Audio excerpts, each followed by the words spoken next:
Okay, I was just listening to Blues Traveler, Bluestraveler, and on the Morgue Committee,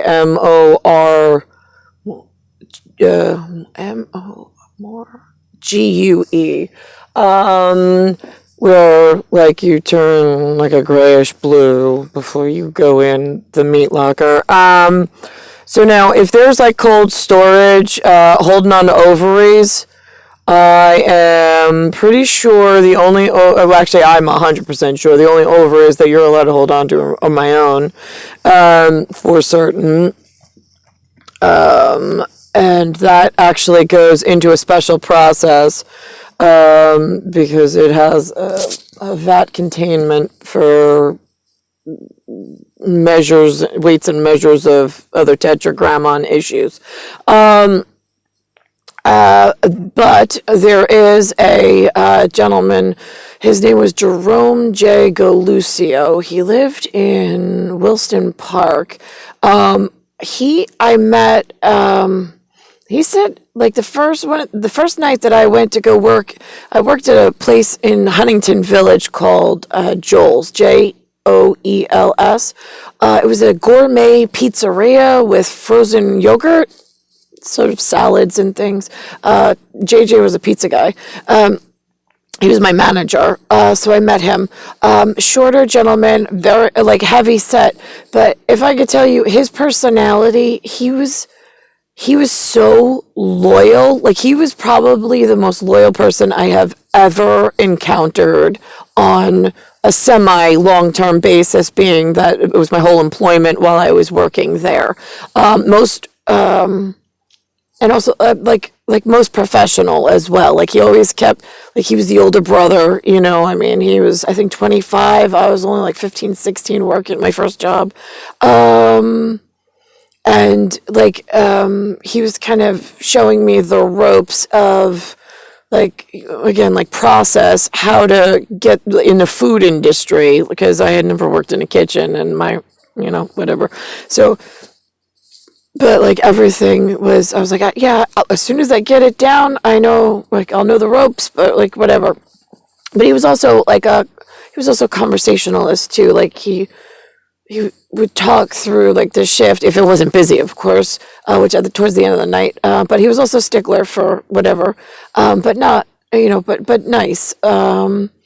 He is somebody that I would definitely keep in like I would definitely repeat his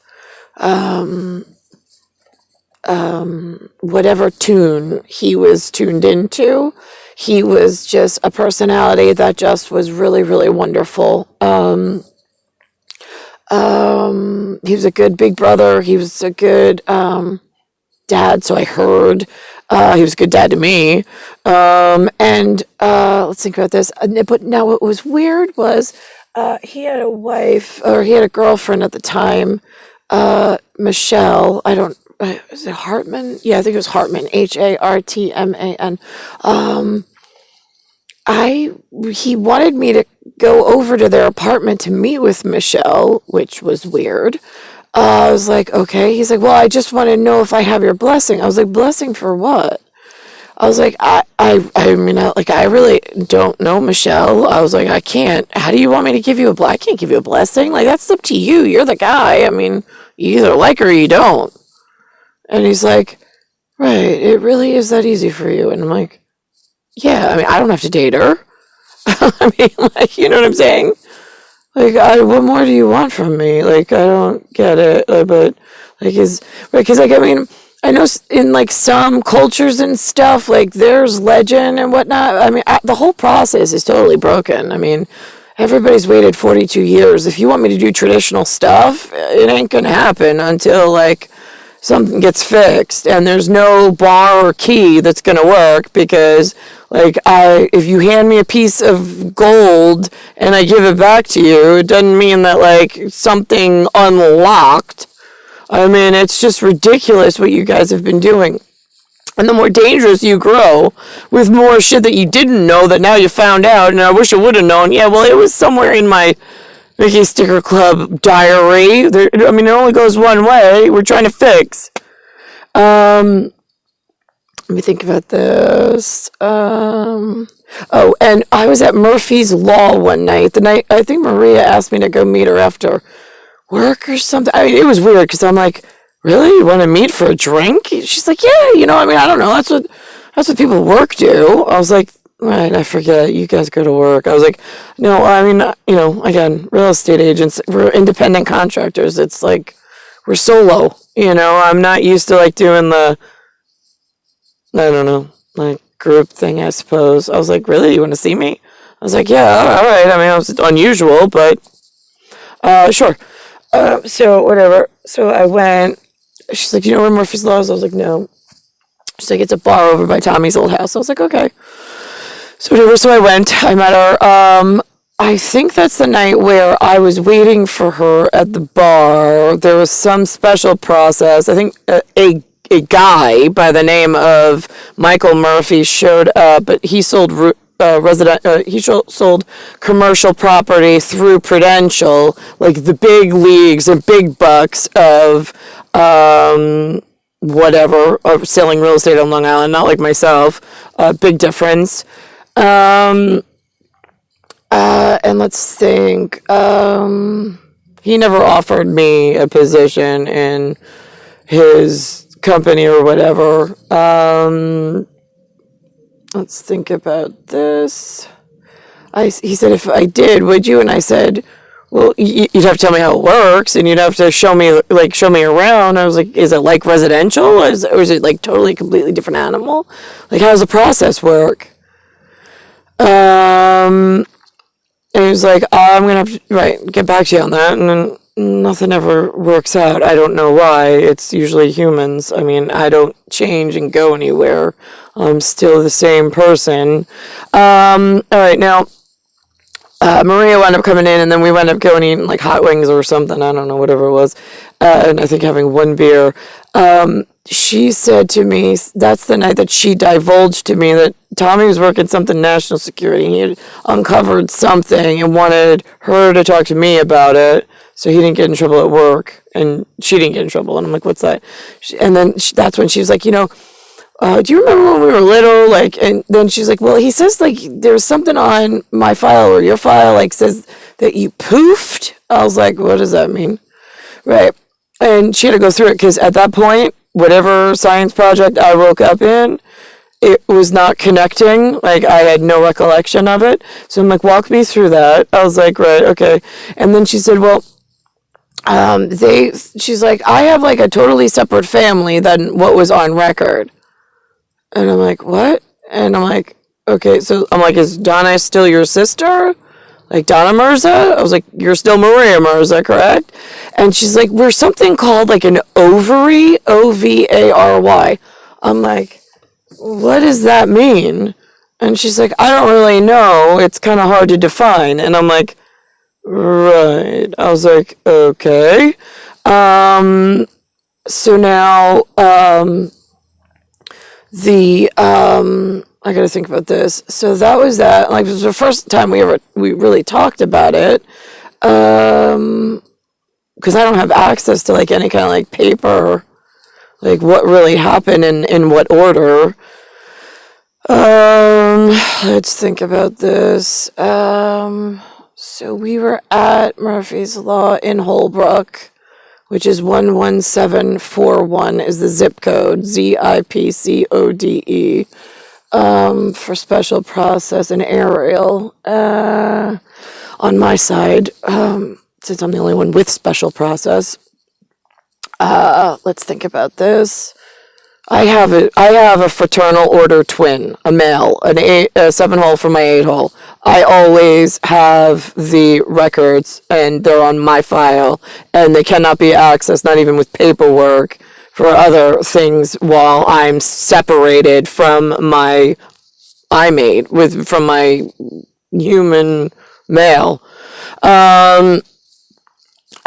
For human, like nobody gives a shit. All right, so now, let's think about this. All right, There is diagnostic record as well, which is on a whole nother classification for me to keep steady with whatever's going on, because I have to still watch over the people that have been with me when things went awry, because CDC levels of everything still have to be kept in balance and in order, since humans have knocked the natural order and balance off, being that they haven't put the natural order, myself and Niklaus, together. For selfish reasons of, they're all fucking dumb. So now let's think about this. Okay, so Maria used to sit down, like she would be laying on her bed in the attic area, and then I'd be on like a cot, C-O-T, like laying down, like separate. And Donna would be in like the other side of the room, and then sometimes she'd cycle through like almost like a confessional of like what was going on for whatever she was like that she was meeting like a rabbi or like a guy like a church guy, if it was Christian kind of a thing, that like she didn't have words. Then sometimes she did have words, and then sometimes she'd say like, no, but they're saying that in the future this, so if this happens, then what do you want me to, almost like a quad, well, that word doesn't belong to her though. I have a quasi, Q-U-A-Z-Z-I. She doesn't have a ZZ anything. Let's think about on her own anyway. And then she would ask me things, and I'd say, you know what, I'm going to have to either shelf it, couch it, or I'm going to have to think about it. T-H-I-N-K. Because when it's think, it usually is indicative of it's going into some kind of closet, hole, or queue that needs to be addressed by my betrothed if we're not in sync, because it's going around, it's like a leash around my ankle that I didn't ask for. I didn't need confessional from her. This is whatever's going on her side of broken the fucking system and keeping me apart from where I actually need to be for other reason, unbeknownst to me.